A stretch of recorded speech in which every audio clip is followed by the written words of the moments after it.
तो पढ़ना है केमिकल इक्वेशंस। हम लोग पढ़ चुके हैं chemical reaction, what are the characteristics of chemical reactions. अब हम लोग को पढ़ना है केमिकल इक्वेशन। तो ये जो डिफिनेशन इसका लिखा हुआ है, the method of representing a chemical reaction with help of symbols and formula of the substance involve in it known as chemical equations. क्या है? Chemical equations. Chemical equation. तो ये इतना लंबा सा डिफिनेशन एग्जाम में नहीं पूछता है। हम लोग को रिएक्शन दिया रहता है और उसको हम लोग को रिप्रेजेंट करना होता है इक्वेशन का फॉर्म में। तो हम लोग ये डिफिनेशन पे ज़्यादा फोकस नहीं करेंगे, हम लोग एग्जाम्पल से समझेंगे कि केमिकल इक्वेशन क्या होता है। ठीक है, तो यहाँ पे देखिए, when zinc metal reacts with dilute sulphuric acid to form zinc sulphate and hydrogen gas. ये जो यहाँ लिखा हुआ, ये भी एक रिएक्शन लिखा हुआ, ये भी एक केमिकल रिएक्शन है, बट ये जो है वो स्टेटमेंट का फॉर्म में। किस फॉर्म में? स्टेटमेंट का फॉर्म में। स्टेटमेंट का फॉर्म में। ठीक है, और उसके नीचे जो लिखा हुआ है यहाँ पे, उसके जो नीचे यहाँ पे लिखा हुआ है zinc plus sulphuric acid products बना रहा है जिंक सल्फेट और हाइड्रोजन। तो ये जो लिखा हुआ इसको हम लोग बोला जाता है वर्ड इक्वेशन। क्या बोला जाता है? Word equation. Word equation word का फॉर्म में लिखा हुआ। अब जब हम लोग कुछ सिंबल्स और कुछ फार्मूला जब हम लोग यूज कर लेते हैं, जैसे कि जिंक का फार्मूला होता है Zn, सल्फ्यूरिक एसिड का फार्मूला होता है H2SO4 और जिंक सल्फेट का फार्मूला होता है ZnSO4 और हाइड्रोजन का फार्मूला होता है H2। तो जब हम लोग ये लिख लेते हैं तो हम लोग ये लिखते हैं, तो इसको हम लोग बोला जाता है केमिकल इक्वेशन। ये मेरा क्या है? Chemical equation. ये क्या है? Chemical equation. तो हम लोग को एग्जाम में ऐसा दिया रहेगा स्टेटमेंट का फॉर्म में, और हम लोग को रिप्रेजेंट करना होगा केमिकल इक्वेशन फॉर्म में, इक्वेशन लिखना होगा, और वो भी बैलेंस केमिकल इक्वेशन लिखा जाता है। बैलेंस और अनबैलेंस अभी नेक्स्ट पढ़ा। उसके जो नीचे यहाँ पे लिखा हुआ है zinc plus sulphuric acid products बना रहा है जिंक सल्फेट और हाइड्रोजन। तो ये जो लिखा हुआ इसको हम लोग बोला जाता है वर्ड इक्वेशन। क्या बोला जाता है? Word equation. Word equation word का फॉर्म में लिखा हुआ।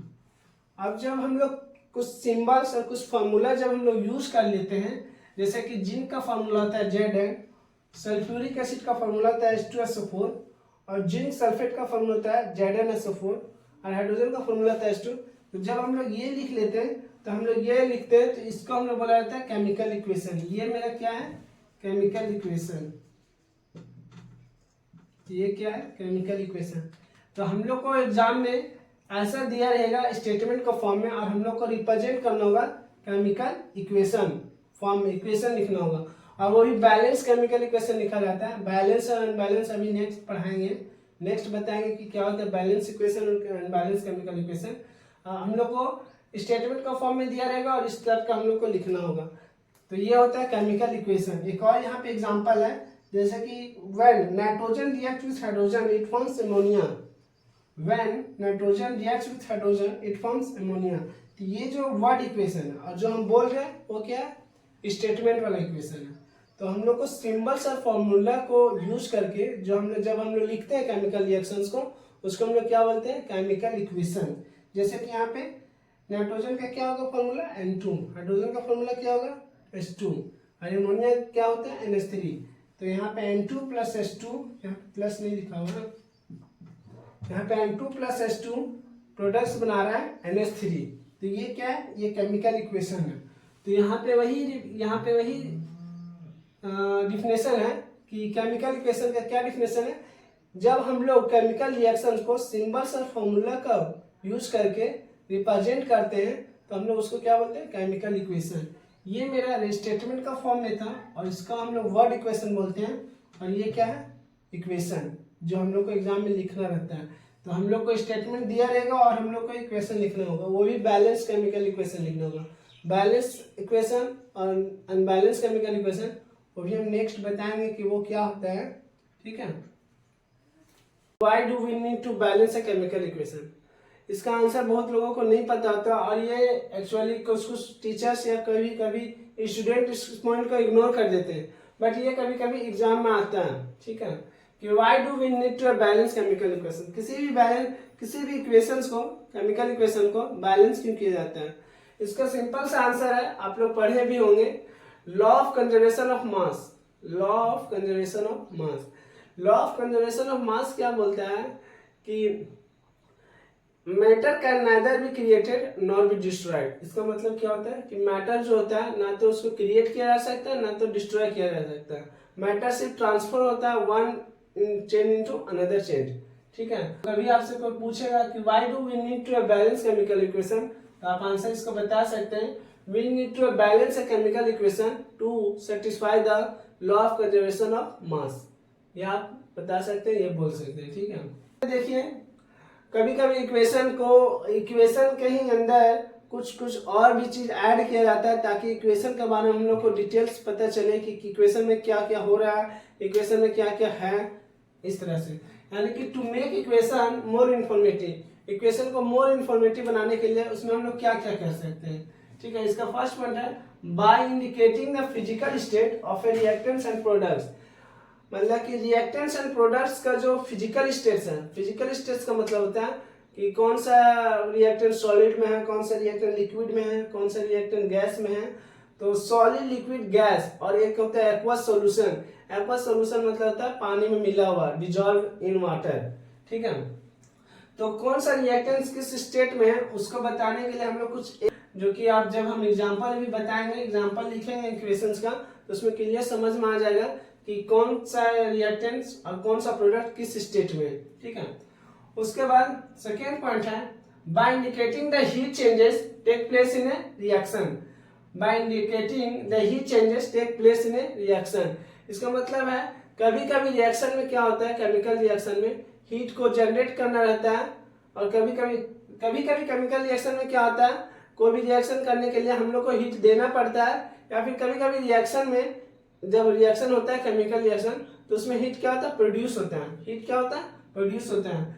तो उसको हीट चेंजेस को हम लोग रिएक्शन में, केमिकल इक्वेशन जब हम लोग लिखते हैं उसमें हम लोग कैसे दिखाएंगे, वो आप अभी एग्जांपल जब हम देंगे तो उसमें क्लियर समझ में आ जाएगा ये कैसे दिया जाता है, ठीक है।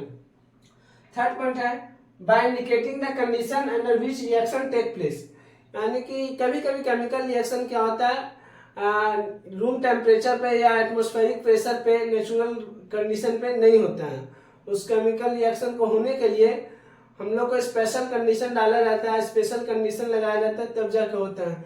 तो वो जो कंडीशन होता है, जो क्राइटेरिया होता है उस रिएक्शन को होने के लिए, उसको हम लोग कंडीशन लिखते हैं एरो पे। और भी कैसे लिखा जाता है वो एग्जाम्पल में आप आराम से समझ में आ जाएगा कि कैसे कैसे क्या होता है।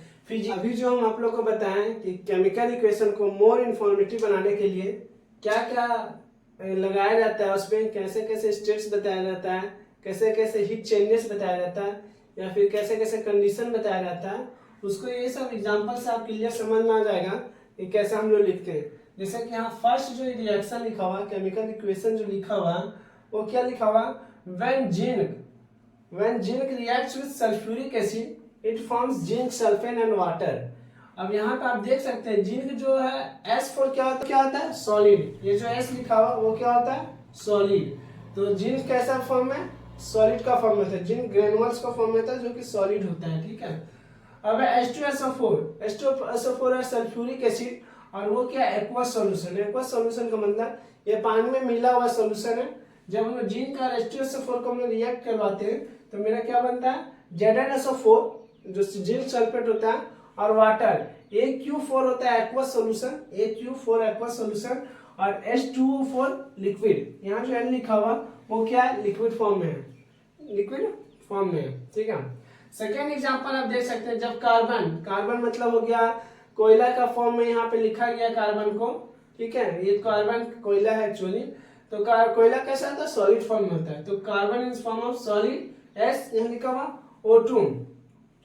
O2 यहाँ पे गैसियस फॉर्म में होगा, जो कि एयर में प्रेजेंट होता है, ठीक है। O2 किस फॉर्म में होगा, गैसियस फॉर्म में होता है। उसको गैसियस फॉर्म को हम लोग G से रिप्रेजेंट करते हैं, ठीक है। तो जब कार्बन को हम लोग ऑक्सीजन से जलाते हैं और रिएक्ट करवाते हैं तो क्या बनता है, कार्बन डाइऑक्साइड, जो कि धुआं बनता है, वो क्या होता है एक्चुअली, कार्बन डाइऑक्साइड। मेन क्या होता है, कार्बन डाइऑक्साइड, जो कि गैसियस फॉर्म में होता है, और lot of heat is produce. तो हम लोग जो हीट को लिखते हैं, अगर हीट प्रोड्यूस हो रहा है रिएक्शन में, क्या अगर रिएक्शन में हीट प्रोड्यूस हो रहा है तो हम लोग प्रोडक्ट साइड प्लस हीट लिखेंगे। क्या लिखेंगे? प्रोडक्ट साइड प्लस हीट लिखेंगे, जैसे यहाँ लिखा हुआ। नेक्स्ट एग्जांपल है वो है नाइट्रोजन गैस, गैसियस फॉर्म में नाइट्रोजन, और ऑक्सीजन किस फॉर्म में? गैसियस फॉर्म में। तो जब रिएक्शन में हीट देना पड़ता है तो या तो आप यहाँ पे एरो के हेड पे लिखे हीट, या फिर आप ऐसे करके एक सिंबल्स बनाए, स्मॉल ट्रायंगल बनाया जाता है हीट का फॉर्म में। उसको इससे पता चलता है कि जो ये रिएक्शन हो रहा है in the presence of heat हो रहा है। क्या हो रहा है?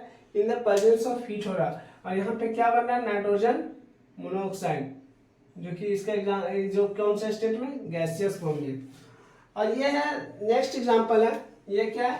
CO4 कार्बन मोनोऑक्साइड, जो कि गैसियस फॉर्म में। जब हम लोग इसको हाइड्रोजन के साथ रिएक्ट करवाते हैं जो कि गैसियस फॉर्म में, तो ये जो है रूम टेम्परेचर पे, रूम प्रेशर पे, एटमॉस्फेरिक प्रेशर पे रिएक्शन कभी नहीं होगा। इसके लिए एक स्पेशल कंडीशन लगाया जाएगा, तब जाके इसमें रिएक्शन होगा। जो हम लास्ट पॉइंट बताए थे कंडीशन वाला, वो इसी से डिफाइन होगा। ये कंडीशन कैसे बताया जाता है? तो यहाँ पे देखिए जो कंडीशन लिखा हुआ है 300 एटमॉस्फेरिक प्रेशर, 300 ATM मतलब एटमॉस्फेरिक प्रेशर, और 300 डिग्री सेल्सियस कैसा कैसा टेम्परेचर होना चाहिए, कितना प्रेशर होना चाहिए, ये है। और ZnO प्लस CrO3, ये जो नीचे जो लिखा हुआ ये कॉम्बिनेशन है केमिकल्स का जो कि कैटलिस्ट का काम करता है। अब यहाँ पे एक एग्जांपल दिया हुआ है, एक क्वेश्चन है, right the balance chemical equation for the following reaction. ये एक्चुअली एनसीईआरटी का क्वेश्चन है। आप यहाँ पे एनसीईआरटी लिख सकते हैं, ठीक है। एनसीईआरटी का क्वेश्चन है, right the balance chemical equation for the following reaction. तो हम लोग को जब भी एग्जाम में आएगा तो इसी तरह से एग्जाम में आएगा, हम लोग को रिएक्शन वगैरह नहीं लिखा रहेगा। रिएक्शन में हम लोग को खुद से लिखना होगा, इक्वेशन भी खुद से लिखना होगा, और उसको बैलेंस भी खुद से करना होगा। ये complete metal reacts with water to give sodium hydroxide and hydrogen. तो ये एक्चुअली स्टेटमेंट का फॉर्म में लिखा हुआ। अब हम लोग इसको पहले वर्ड का फॉर्म में लिखेंगे, फिर इसको इक्वेशन का फॉर्म में लिखेंगे, फिर इसको बैलेंस करेंगे। चलिए देखते हैं कैसे कैसे होगा। पहले तो हम वर्ड इक्वेशन लिखेंगे, तो वर्ड इक्वेशन बहुत इजी होगा। जो यहाँ लिखा है वही वर्ड इक्वेशन यहाँ पे लिख देना है। क्या लिखना है? सोडियम, सोडियम हो गया, मेटल नहीं लिखा जाता है, सोडियम। फिर रिएक्शन क्या है? Sodium metals react with water, तो हम लोग क्या लिखेंगे? Water, sodium plus water. तो हम लोग को क्या मिलता है प्रोडक्ट्स में? सोडियम हाइड्रोक्साइड, सोडियम हाइड्रोक्साइड,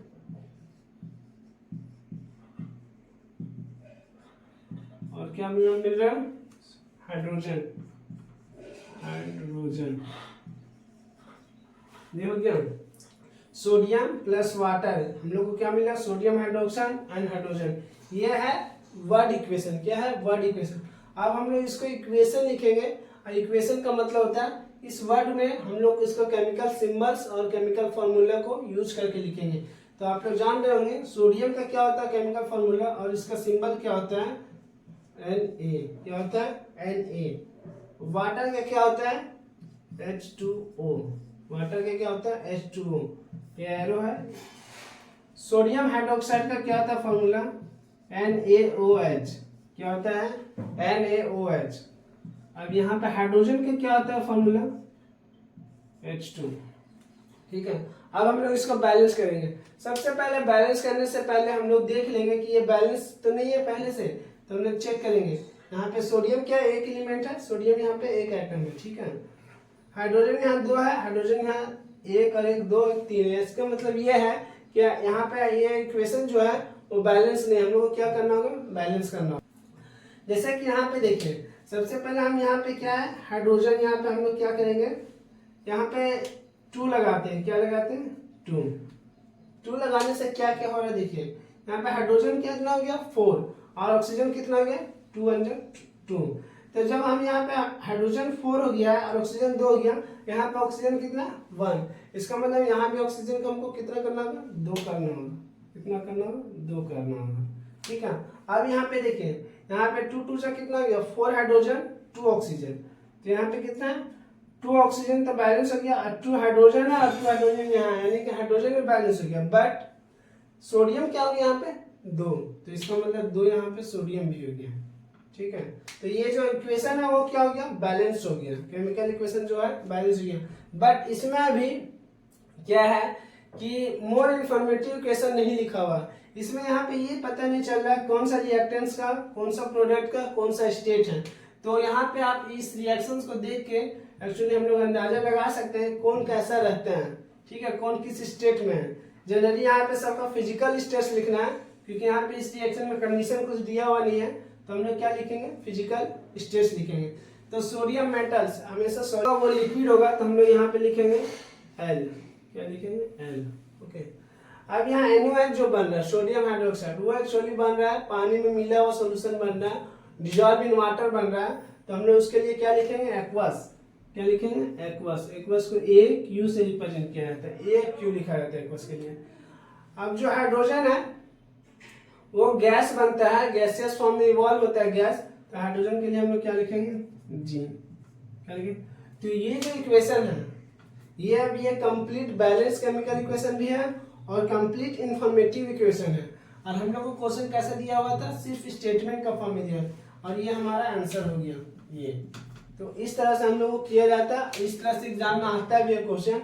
अभी हम 2-3 एग्जाम्पल और बताएंगे कि इक्वेशन कैसे बैलेंस किया जाता है। यहाँ पे कुछ केमिकल इक्वेशन लिखा हुआ है जिसको बैलेंस करना है।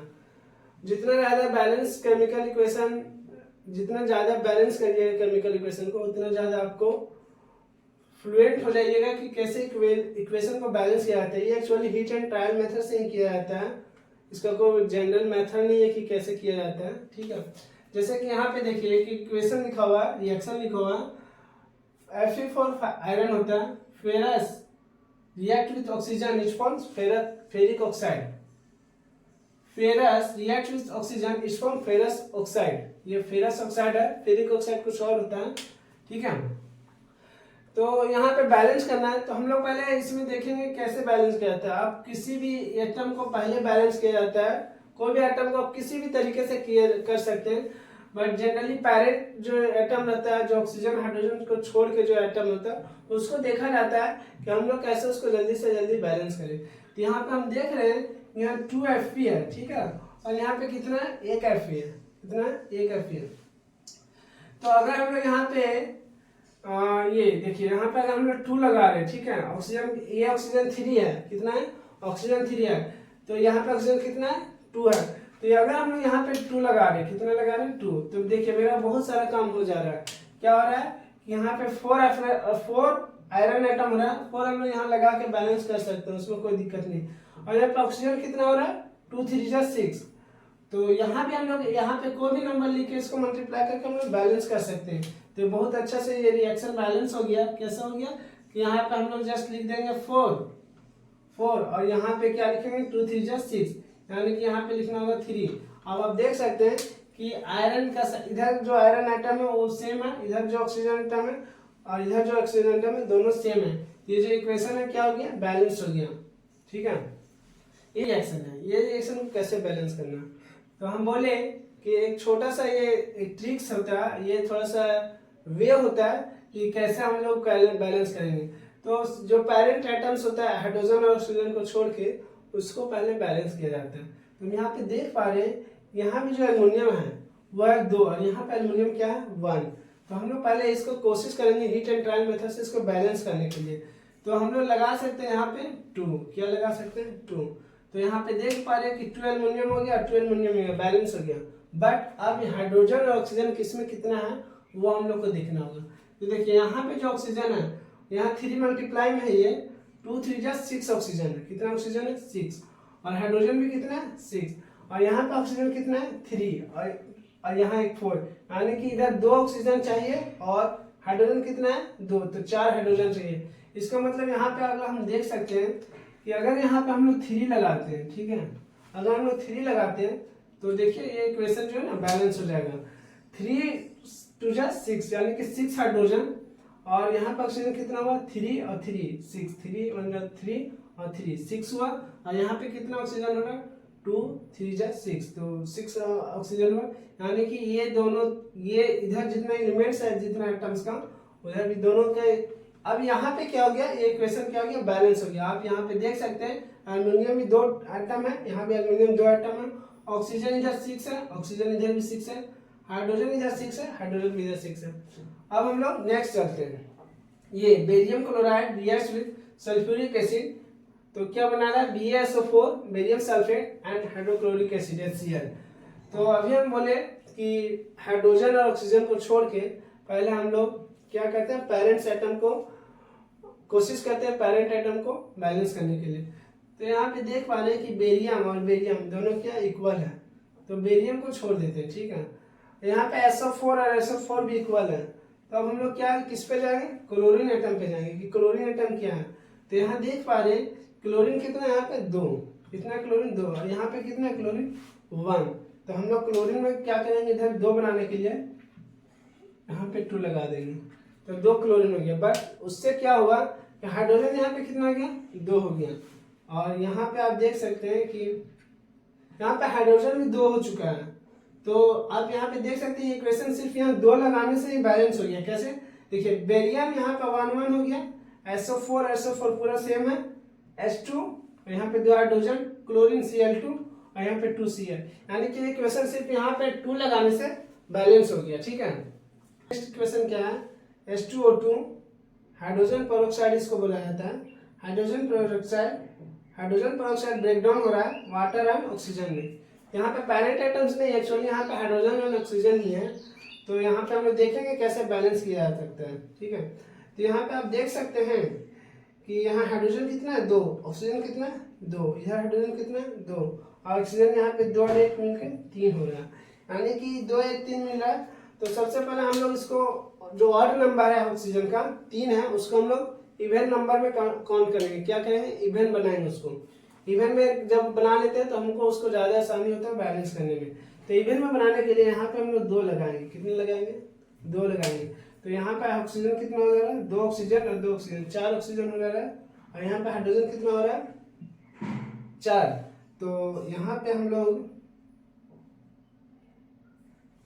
लोग देखिए, यहाँ पे अगर हम लोग 2 लगा देते हैं, ठीक है, 2 लगा देते हैं यहाँ पे, तो यहाँ पे ये इक्वेशन बैलेंस हो चुका है। देखिए यहाँ पे हाइड्रोजन कितना है, 4, और ऑक्सीजन कितना है, 4।